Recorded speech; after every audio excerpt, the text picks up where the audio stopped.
We visited the home of Thomas Jefferson called Monticello in Charlottesville, Virginia in spring of 2016. If you would like to get notices when I post again, be sure to subscribe right here. Just click on that button. This site now has 500 acres, but when Jefferson bought it, it was 5,000 acres. And he started building his home in 1772, but never really finished it. He changed the style many times, neoclassical, Palladian, and Jeffersonian architecture is there. He's buried here, and usually they have around 500,000 visitors each year. Next it's time to go see Monticello, the home of Thomas Jefferson. We'll start at the Visitor Center, then take the bus up to the house itself. The Visitor Center is where you pick up your tickets. You can see a small museum here and try to understand more about Jefferson himself.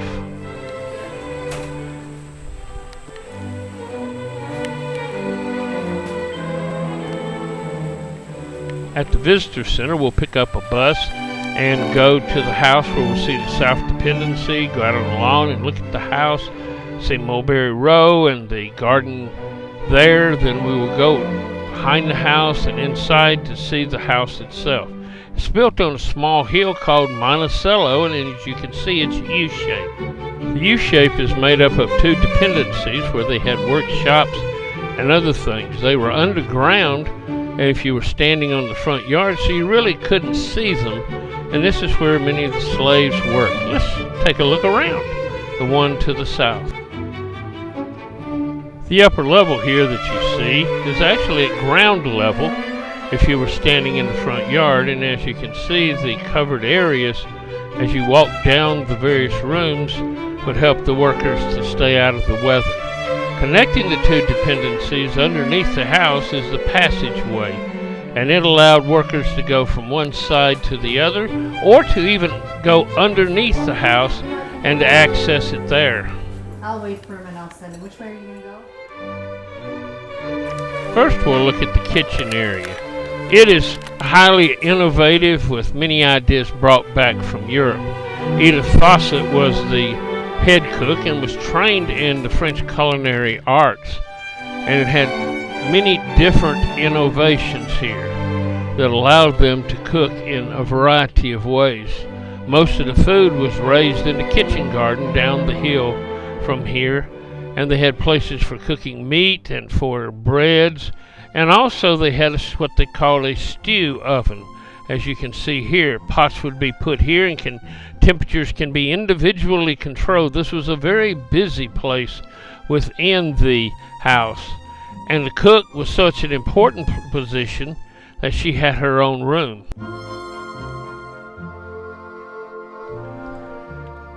They also had a smoke room where they used to smoke meats to keep them for long-term storage. And next to them were some of the slave quarters where the slaves who worked in the house might work. And Jefferson used ice for storing things cold and had an extensive wine collection that could be passed directly up into the house. The northern dependency housed the barn where horses and cows were kept.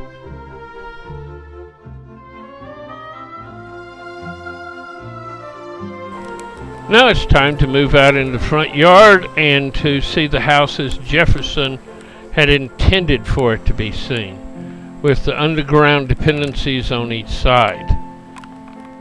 It was a truly beautiful home that he constructed, and many of you are probably saying, I've recognized that from somewhere. And yes, you do. Know where? Well, this might help.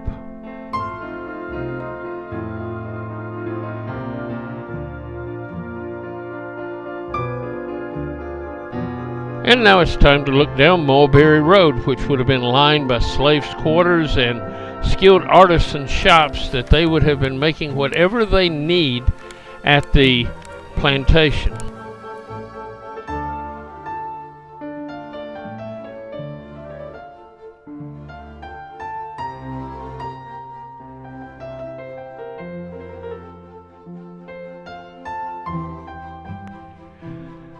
Moving from Mulberry Row, we moved to the kitchen garden.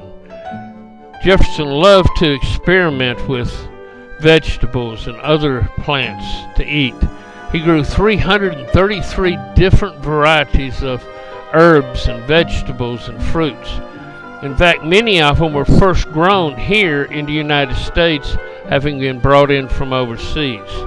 He had 20 different varieties of beans.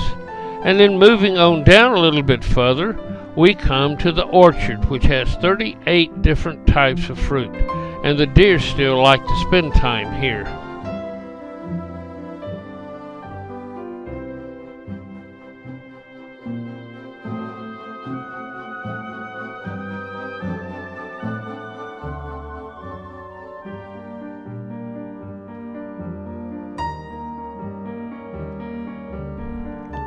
And now it's time to go explore the house. It might have looked like this when Jefferson was here and family and friends were gathered around.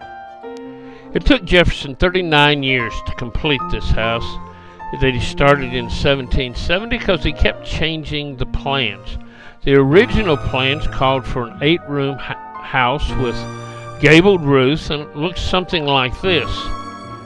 But then, after visiting Europe, he decided he wanted a dome, and he built a house that looks like it has 2 stories, but really has 3 stories. As you can see, the closet and bedroom on the 3rd floor. When Thomas Jefferson died, he was so much in debt that everything he had to be auctioned off. After passing through several owners, eventually the Thomas Jefferson Foundation bought it.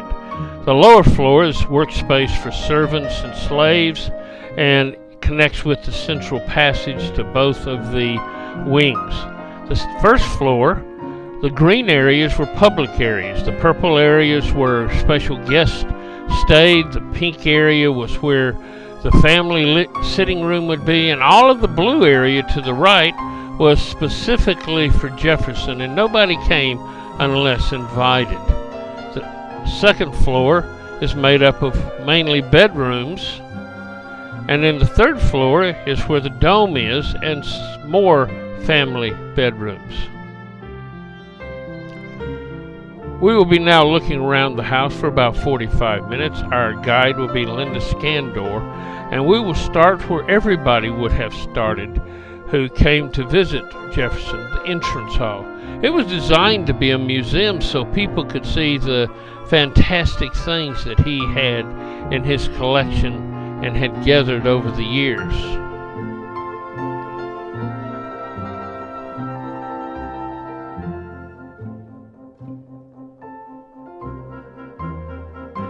Next we'll be going into the parlor where special guests would have been allowed to come and be entertained by Jefferson and his family.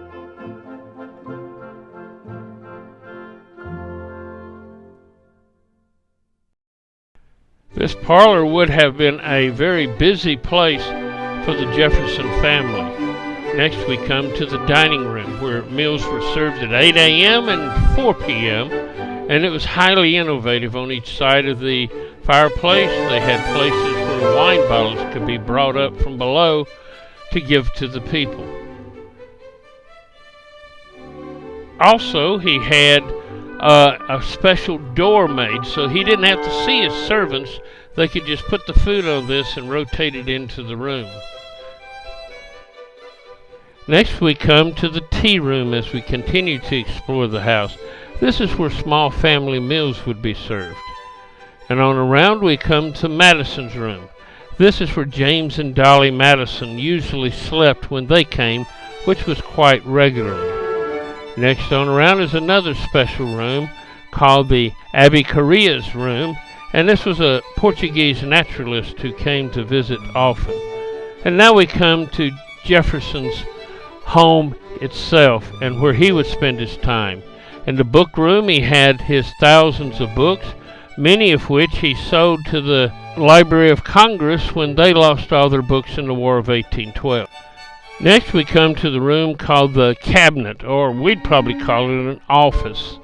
And inside here we find many innovations of Jefferson, including a way of reading books, several at a time, and what he called polygraph, which was basically a copying device, maybe the first Xerox, that he would copy the letters that he wrote so he didn't have to write them twice.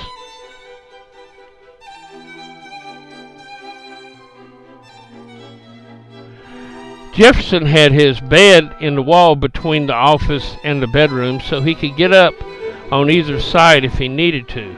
And this is the bed that he was in when he died on July the 4th, exactly 50 years after writing the Declaration of Independence. The stairs going to the next floor were very narrow and steep, and the ladies in their hoop skirts had to step sideways so that they could get up and down them. On the second floor, several more bedrooms, including Aunt Mark's room, which was Ann Scott Jefferson Mark, a widow who came to live with them.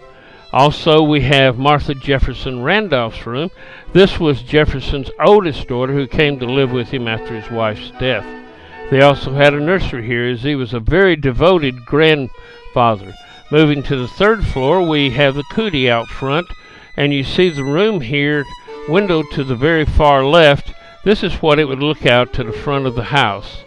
And they also had the dome here that was used for bringing in light and to give an airy feeling. And there were several other bedrooms on this floor too. This ends our tour of the house, as we're now back out front, and we will now be moving over to the Jefferson's grave and looking at it for a few minutes. This is a private cemetery, still the exclusive property of the Jefferson family.